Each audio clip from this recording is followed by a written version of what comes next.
നിഷ്പക്ഷ ജിഹാദി എന്ന പേരിൽ അറിയപ്പെടുന്ന doctor K M Anil Muhammad എന്നൊരു ചിന്തകനുണ്ട്. അദ്ദേഹത്തിൻ്റെ വീഡിയോകൾ പൊതു സമൂഹത്തിൽ മതസ്പർദ്ധ ഉണ്ടാക്കുന്നു, ചില മതവിഭാഗത്തിൽപ്പെട്ട ആളുകൾക്ക് മനോവേദനയ്ക്ക് ഇടയാക്കുന്നു എന്നൊരു പരാതിയെ തുടർന്ന് പുള്ളിയെ രണ്ടാം പിണറായി സർക്കാരിൻ്റെ കാലത്ത് സർവീസിൽ നിന്ന് സസ്പെൻഡ് ചെയ്തു. ഇയാൾ വെറും ഒരു യൂട്യൂബർ അല്ല, അദ്ദേഹം സർക്കാരിൻ്റെ കീഴിൽ കേരള സംസ്ഥാന സർക്കാരിൻ്റെ വ്യവസായ വകുപ്പിന് കീഴിലുള്ള KMML എന്ന സ്ഥാപനത്തിലെ ഉയർന്ന ഉദ്യോഗസ്ഥനാണ്.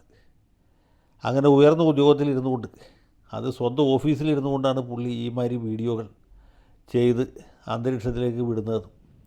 ഇത് കാണുന്നവർക്കിടയിൽ സാമുദായികവും വർഗീയവുമായ ചിന്താഗതി വർദ്ധിക്കും, വിഭാഗീയത വർദ്ധിക്കും, മതധ്രുവീകരണം ഉണ്ടാകും, പൊതുസമാധാനത്തിന് ഹാനികരമാണ് എന്നൊക്കെ ആരോപണം ഉന്നയിച്ച് ഏതെങ്കിലും സംഘപരിവാറുകാരോ അല്ലെങ്കിൽ കാസക്കാരോ അല്ല, നേരെ മറിച്ച് കൊല്ലം ബിഷപ്പ്, കൊല്ലത്തെ ലത്തീൻ ബിഷപ്പ് തിരുമേനിയാണ്. തിരുമേനിയുടെ പരാതി അവിടെ കിട്ടിക്കഴിഞ്ഞപ്പോൾ സഖാവ് പിണറായി വിജയൻ അത് സീരിയസ് ആയിട്ട് പരിഗണിച്ചു. കാരണം എന്ന് വെച്ചാൽ ഇയാളുടെ വീഡിയോയിൽ പുള്ളി RSSനെയോ അല്ലെങ്കിൽ കാസയെയോ അതുമല്ലെങ്കിൽ കേരള കോൺഗ്രസിനെയോ മാത്രമല്ല വിമർശിക്കുന്നത്, പുള്ളി CPMകാരെയും സാമാന്യമായിട്ട് വിമർശിച്ചു.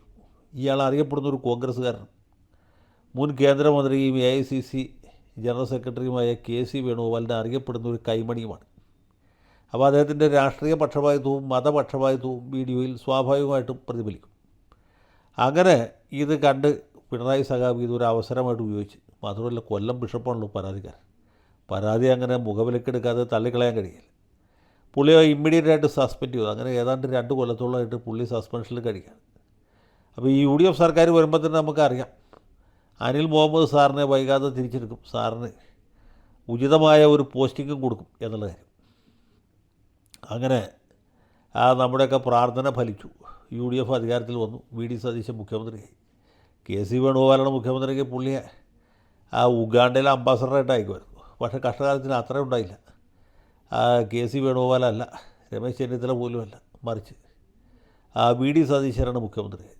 എന്നൊരു സതീശന് ഇദ്ദേഹത്തോട് ചെയ്ത ഈ അതിക്രമത്തിന് പകരം ചോദിക്കാതിരിക്കാൻ നിവൃത്തിയില്ല. കഴിഞ്ഞ സർക്കാരിൻ്റെ കാലത്ത് സസ്പെൻഷനിൽ പോയ P വിജയനെ തിരിച്ചു കൊടുത്തു. സസ്പെൻഷൻ നേരത്തെ പിൻവലിച്ചെങ്കിലും അദ്ദേഹത്തിന് പ്രധാനപ്പെട്ട ക്രമസമാധാന പരിപാലന ചുമതല നൽകി. അതുപോലെ LDF സർക്കാർ സസ്പെൻഡ് ചെയ്ത നമ്മുടെ ഡോക്ടർ B അശോകിനെ തിരിച്ചെടുത്തു, N പ്രശാന്തിനെ തിരിച്ചെടുത്തു, മറ്റ് പലരെയും തിരിച്ചെടുത്തു. പിന്നെ ഈ പാവ അനിൽ മുഹമ്മദിന് മാത്രം സസ്പെൻഷൻ എടുക്കുന്നതിന് വല്ല ന്യായമുണ്ട്. അങ്ങനെ അനിൽ മുഹമ്മദിനെയും തിരിച്ചെടുത്തു എന്നുള്ള വാർത്ത വീക്ഷണത്തിലല്ല ആദ്യം വന്നത്, ദേശാമാനിൽ പോലുമല്ല. ആദ്യം വന്നത് നമ്മുടെ EK സമസ്തക്കാർ നടത്തുന്ന സുപ്രഭാതം പത്രത്തിലാണ്. അച്ചടക്ക നടപടി പിൻവലിച്ചു, അനിൽ മുഹമ്മദിനെ തിരിച്ചെടുത്തു. നമ്മളെന്ത് വിചാരിക്കുക? നമ്മൾ സ്വാഭാവികമായിട്ടും വിചാരിക്കുന്ന സുപ്രഭാതം പത്രം സന്തോഷത്തോട്ടാണ് ഈ വാർത്ത റിപ്പോർട്ട് ചെയ്തത്. പാവം നിഷ്പക്ഷ ജിഹാദി, അയാളെ അകാരണമായിട്ട് പിണറായി സർക്കാർ സസ്പെൻഷനിൽ ആക്കി തെങ്ങുമ്പ കയറ്റി നിർത്തിയേക്കായിരുന്നു. സതീശൻ വന്നു, സസ്പെൻഷൻ പിൻവലിച്ചു. കാകതാലിയ ന്യായം എന്ന് പറയും, കാക്ക വന്നു പനമ്പഴവും വീണു. അങ്ങനെ നോക്കുമ്പോൾ എന്താ സ്ഥിതി വെച്ചാൽ സുപ്രഭാതം അതികഠിനമായിട്ട് വിമർശിച്ചിരിക്കുകയാണ്. ഇയാൾക്കെതിരായിട്ടുള്ള അന്വേഷണം നടത്തിയതും അന്വേഷണ റിപ്പോർട്ട് കിട്ടിയതും തെളിവിന് വിപരീതമായിട്ടാണ് റിപ്പോർട്ട് കിട്ടിയതെന്നും ഈ മന്ത്രിസഭയുടെ സത്യപ്രതിജ്ഞാ വേളയിലും പിന്നീട് നമ്മുടെ നിയമസഭാംഗങ്ങളുടെ സത്യപ്രതിജ്ഞാ ചടങ്ങിലുമൊക്കെ അനിൽ മുഹമ്മദ് പങ്കെടുത്തു വന്നു. ഇദ്ദേഹത്തിൻ്റെ സസ്പെൻഷൻ പിൻവലിക്കാനായിട്ട് മന്ത്രി വിഷ്ണുദാസ് സമ്മർദ്ദം ചെലുത്തി എന്നൊക്കെയാണ് പറയുന്നത്. ഇത് വായിച്ച് ഞാനിങ്ങനെ തരിച്ചുപോയി. ഞാൻ സത്യത്തിൽ എനിക്ക് എൻ്റെ കണ്ണുകളെ വിശ്വസിക്കാൻ പറ്റിയില്ല. ഇത് പത്ര സുപ്രഭാതമാണോ അതോ സിറാജാണോ എന്ന് ഞാൻ സംശയിച്ചു. സിറാജിലാണെങ്കിൽ ഇങ്ങനെ വന്നാൽ മനസ്സിലാക്കാം, പക്ഷേ അല്ല, സുപ്രഭാതമാണ്. സുപ്രഭാതം എന്ന് പറയുന്നത് മുസ്ലിം ലീഗിൻ്റെ B ടീമായിട്ട് പ്രവർത്തിക്കുന്ന പത്രമാണ്. ഏതായാലും എൻ്റെ അത്ഭുതത്തിന് അതിശയത്തിൻ്റെ വിരാമിട്ടുകൊണ്ട് ചന്ദ്രികയിൽ വാർത്തയുണ്ട്. ചന്ദ്രികയിലെ വാർത്ത എന്താ വെച്ചാൽ ഇദ്ദേഹത്തിൻ്റെ പേരിലുള്ള കുറ്റാരോപണങ്ങളൊന്നും തെളിഞ്ഞില്ല. ഇടതുപക്ഷ സർക്കാരിൻ്റെ കാലത്ത് തന്നെ അന്വേഷണം നടത്തി, അന്വേഷണത്തിൽ ഇദ്ദേഹം നിരപരാധിയാണെന്ന് ബോധ്യപ്പെട്ടു. ഈ സർക്കാർ വന്നപ്പോൾ തിരിച്ചെടുത്തു. ഇത്രയുള്ള കാര്യം. അനിൽ മുഹമ്മദ് ഒരു യോഗ്യനാണ്, സുമുഖനാണ്, സുന്ദരനാണ്. കഴിഞ്ഞ സർക്കാരിൻ്റെ കാലത്തും കഴിഞ്ഞ മുമ്പത്തെ സർക്കാരിൻ്റെ കാലത്തൊക്കെ UDFൻ്റെ കാലത്ത് വലിയ വലിയ പദവികൾ അലങ്കരിച്ച ആളാണ്. അദ്ദേഹത്തിൻ്റെ പാരൻറ്റ് ഡിപ്പാർട്ട്മെൻറ്റ് വ്യവസായമാണെങ്കിലും പുള്ളി പദവികൾ വഹിച്ചത് ടൂറിസത്തിലാണ്. അങ്ങനെ ഉണ്ടല്ലോ, അദ്ദേഹത്തിന് വ്യവസായ വകുപ്പിലല്ല, കഴിവ് തെളിയിക്കാൻ കഴിഞ്ഞ ടൂറിസത്തിലാണ്.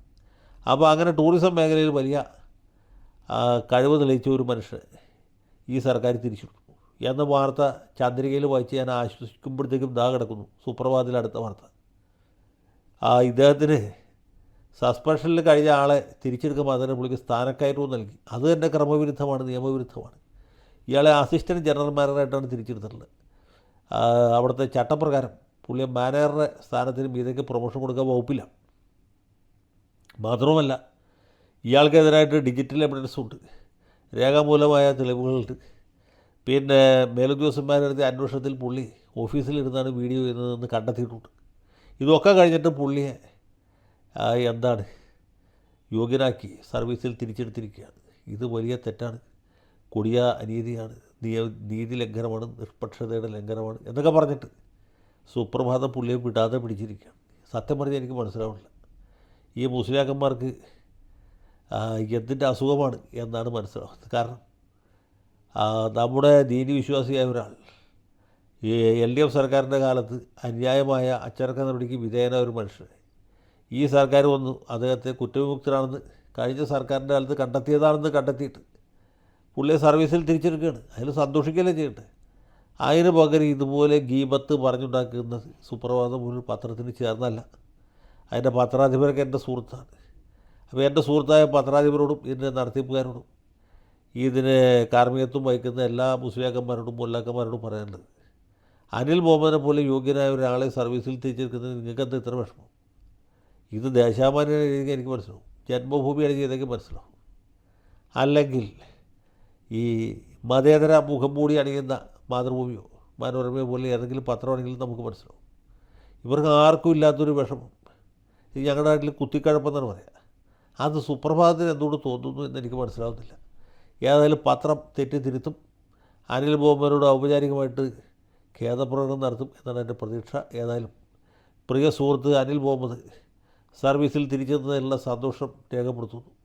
അദ്ദേഹം ജോലിയിൽ തിരിച്ചെത്തിയാലും പഴയ പോലെ നിഷ്പക്ഷമായിട്ടുള്ള വീഡിയോ തുടർന്ന് നിർമ്മിക്കും എന്ന് ഞാൻ പ്രതീക്ഷിക്കുന്നു. അതുപോലെ അഭിമന്യ കൊല്ലം ബിഷപ്പ് തിരുമേനി ഈ വാർത്ത കേട്ട് മുഖം വീർപ്പിക്കുകയോ മുഖം കറുപ്പിക്കുകയോ ചെയ്യില്ല എന്നും അദ്ദേഹവും ഈ അനിൽ മുഹമ്മദ് ചെയ്തതിൽ എന്തെങ്കിലും തെറ്റുണ്ട് അപാകമുണ്ടെങ്കിൽ അതൊക്കെ ക്ഷമിച്ച് ദൈവ തിരുനാമത്തിൽ ഇദ്ദേഹത്തിന് മാപ്പ് കൊടുക്കും എന്ന് പ്രതീക്ഷിക്കുന്നു. ജയ് ഹിന്ദ്.